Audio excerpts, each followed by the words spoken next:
तो शुरू करते हैं measurements physics first year federal board. तो भाई सबसे पहले आपका फिजिक्स का क्या आ गया, इंट्रोडक्शन आ गया और उसका स्कोप आ गया, जिसको पढ़ने की हमें ज़्यादा ज़रूरत नहीं है। उसके बाद आते हैं आपका सिस्टम। आपको पता है दुनिया में यूनिट्स के सिस्टम पाए जाते हैं। एसआई सिस्टम होता है, ब्रिटिश सिस्टम होता है। और इन यूनिट्स के अंदर होता क्या है, दरअसल यूनिट्स के नाम अलग अलग होते हैं और ये यूनिट्स भी अलग अलग होती हैं। फिर आपने पढ़ा होगा कि भाई कुछ बेस यूनिट्स होती हैं और कुछ ड्राइव्ड यूनिट्स होती हैं। अब जो जैसे फिजिकल क्वांटिटीज तो आप पढ़ चुके हैं, इसके बारे में भी ज़्यादा डिटेल में जाने की जरूरत नहीं है। तो इसमें बताया हुआ है टेबल के अंदर कि भाई लेंथ, मास और ये अमाउंट ऑफ सब्सटेंस, इनको किन किन सिंबल से रिप्रेजेंट किया जाता है और ये इनके नाम भी बताया हुआ है कि होता क्या है। सही है। और एक और बात, ये यहाँ पे आप अगली चीज़ आती है भाई ड्राइव्ड क्वांटिटीज और ड्राइव यूनिट्स। अब ड्राइव क्वांटिटीज और ड्राइव यूनिट्स क्या होती हैं? बेस जो चीज़ें आपकी ड्राइव होती हैं बेस यूनिट से ही। अब ये देखो, ये दरअसल मीटर स्क्वायर आया कैसे? मीटर स्क्वायर जाहिर सी बात है, मीटर मीटर से मल्टीप्लाई हुआ तो मीटर स्क्वायर, और मीटर खुद क्या था? एक बेस यूनिट थी। तो एक बेस यूनिट से एक नई यूनिट बन गई जिसको हम बोलते हैं ड्राइव्ड यूनिट। ड्राइव यूनिट कुछ भी नहीं होती है, बेस यूनिट से जिनको ड्राइव किया जाता है वो ड्राइव यूनिट्स होती हैं। इन यूनिट्स के बारे में हम आगे पढ़ेंगे। हमारे पास आगे पूरा का पूरा एक इसके बारे में टॉपिक है डायमेंशंस का, उसमें पढ़ेंगे डिटेल में। अभी इसके बारे में ज़्यादा जानने की ज़रूरत नहीं है। उसके बाद आते हैं सप्लीमेंट्री यूनिट्स। ये थोड़ा सा समझना ज़रूरी है। यहाँ पे दरअसल इस पूरी चीज़ का लबो लुबाब ये है कि जो आपका सर्कल होता है ना,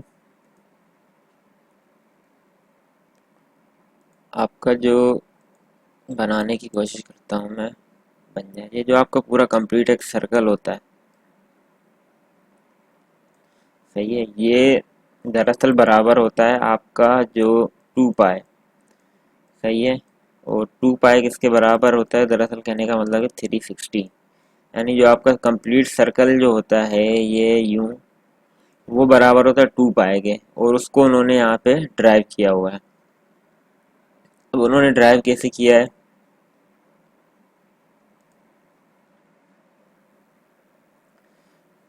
उन्होंने क्या किया कि भाई सबसे पहले जो है ना, उन्होंने नंबर ऑफ रेडियंस एक क्यू वेरिएबल बनाया। फिर वैसे रेडियन पता है आपको क्या होता है? रेडियन भी एक तरह से यूनिट ही होती है, जिसको यहाँ पे बताया हुआ है कि सप्लीमेंट्री और जो स्टाडियन होते हैं ना, ये दरअसल एंगल की यूनिट्स होती हैं और ये सप्लीमेंट्री एंगल्स कहलाते हैं। दरअसल इनका कोई सिंबल वगैरह नहीं होता है, इनको वैसे हम एज अ कांस्टेंट काउंट कर रहे होते हैं। खैर, उसके बाद उन्होंने बताया हुआ है कि भाई आपका 360 बराबर होता है 2 पाई के। तो उन्होंने क्या किया कि आपका नंबर ऑफ रेडियंस का फॉर्मूला लगाया है कि भाई arc length divided by radius of circle. अब आर्क लेंथ क्या होती है, जिसको उन्होंने एस का नाम दिया है?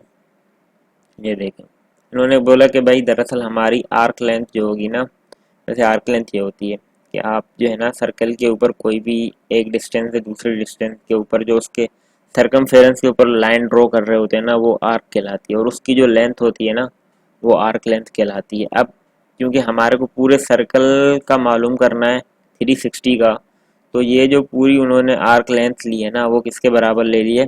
सरकमफेरेंस के बराबर ली है। यानी हमने जैसे पहले बात की कि भाई जो 360 होता है वो 2 पाई के बराबर होता है। तो दरअसल आपने ये देखें कि उन्होंने क्या किया भाई, आपका सरकमफेरेंस था ना सर्कल का, उसको किससे डिवाइड कर दिया?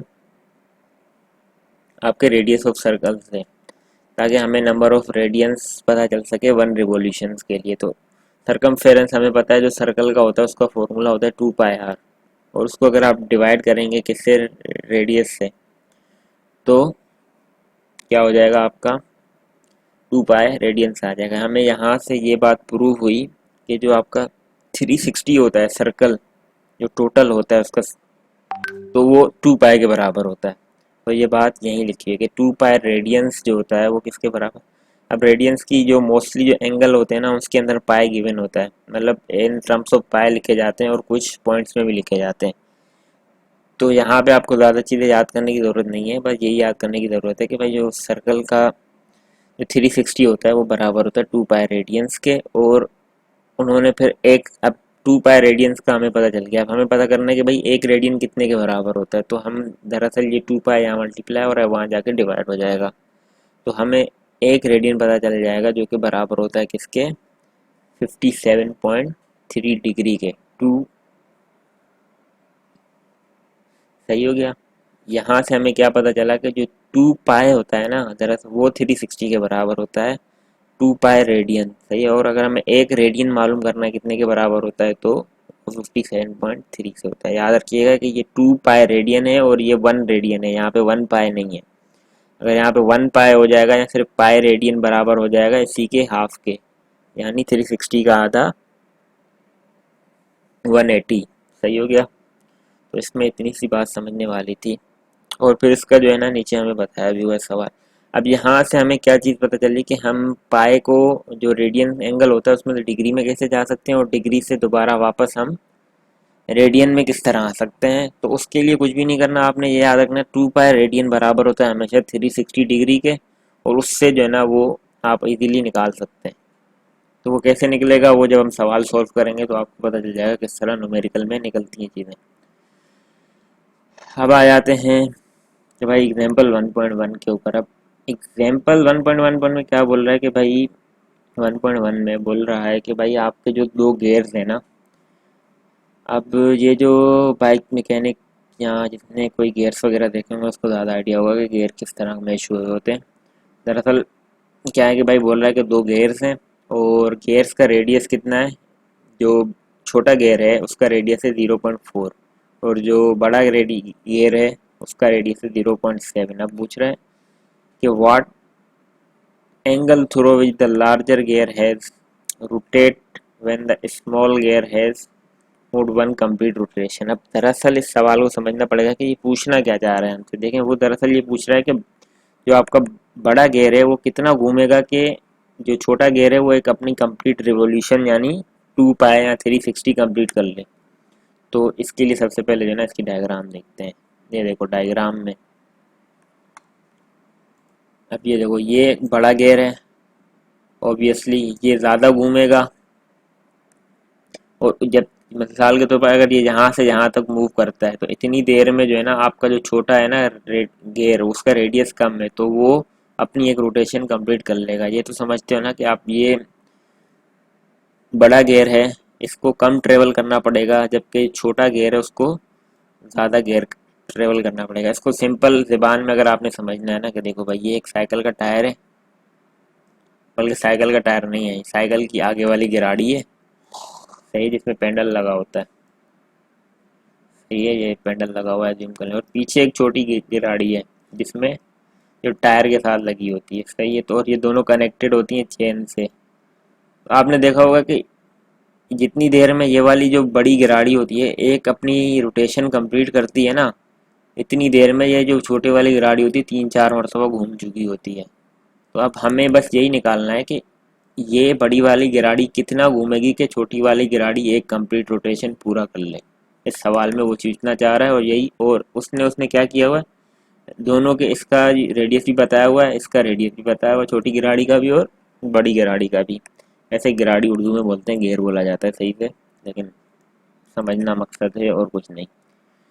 तो हमें सबसे पहले क्या मालूम करना होगा कि ये जो हमारा छोटा गेयर है, सही है, ये जो छोटा गेयर है इसकी जो सरकमफेरेंस है वो कितना है, या इसकी आर्क लेंथ कितनी है टोटल, सही है, वो आर्क लेंथ बराबर करेंगे, सही है, वो कितनी है सबसे पहले वो मालूम करेंगे, सही है। तो उसको मालूम करने के लिए उसने क्या किया हुआ है, छोटे गियर का रेडियस और छोटे गियर का ही थीटा, थीटा यानी क्या, वही रेडियंस, हमें कितना घुमाना था, उसको कंप्लीट एक सर्कल घुमाना था, तो 2 पाई घुमाना था, सिंपली आसान अल्फाज में। यहाँ पर 360 घुमाना था, तो हमने उसको उससे मल्टीप्लाई कर दिया, तो हमारे पास आ गया कि भाई इसकी जो आर्क लेंथ है, यहाँ पर ये जो एक कंप्लीट रोटेशन मूव करने के लिए इसने जो डिस्टेंस ट्रेवल किया यहाँ से वापस यहाँ तक आने के लिए, वो कितना है, 0.8 पाई मीटर है। अब जब ये कंप्लीट एक रोटेशन मूव करेगा तो हमें मालूम करना है कि बड़ा गेयर कितना घूमेगा इसी दौरान। तो ऑब्वियसली जितना छोटा गियर ट्रेवल कर रहा है बड़ा गियर भी उतना ही ट्रेवल करेगा, लेकिन ऑब्वियसली बात है वो कंप्लीट ट्रेवल नहीं कर पाएगा। हो सकता है वो यहाँ से यहाँ तक ट्रेवल कर पाए, इतने में इतना सा बड़ा गियर इतना घूमे और छोटा एक कंप्लीट कर ले। तो हमें क्या करना पड़ेगा, दोनों की आर्क लेंथ को बराबर करना पड़ेगा, और वहां से हमें क्या निकालना पड़ेगा कि भाई इसका एंगल ऑफ रोटेशन कितना है, कितना ये एंगल रोटेट इसने रोटेट किया और एक रिवॉल्यूशन कंप्लीट हो गई। सही है।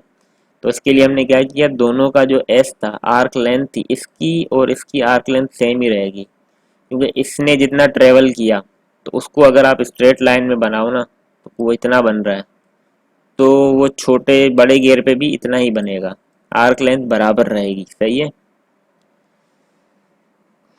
ओके हो गया। तो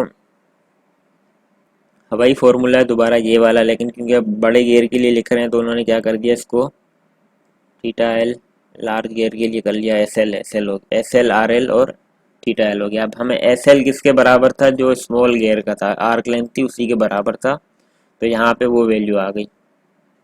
और जो बड़े गियर का रेडियस था वो भी पता चल गया हमें, और उसने अब कितना रोटेट किया वो हमने थीटा निकाल लिया। अब यहाँ पे दरअसल हो क्या रहा है कि ये आर जाके डिवाइड हो जा रहा है नीचे और थीटा रह जा रहा है, तो वही काम है। तो हमें यहाँ से पता चला कि अगर 3.6 रेडियंस छोटा गियर और बड़ा गियर मूव करेगा तो 2 पाई रेडियंस बड़ा छोटा गियर मूव करेगा। सही है। बड़ा गियर जो है वो 3.6 रेडियन मूव करना चाहिए, तो जो छोटा गियर होगा वो अपनी एक कंप्लीट रोटेशन पूरी कर लेगा, यानी वो 2 पाई मूव कर जाएगा। तो इसमें था इतनी सी बात।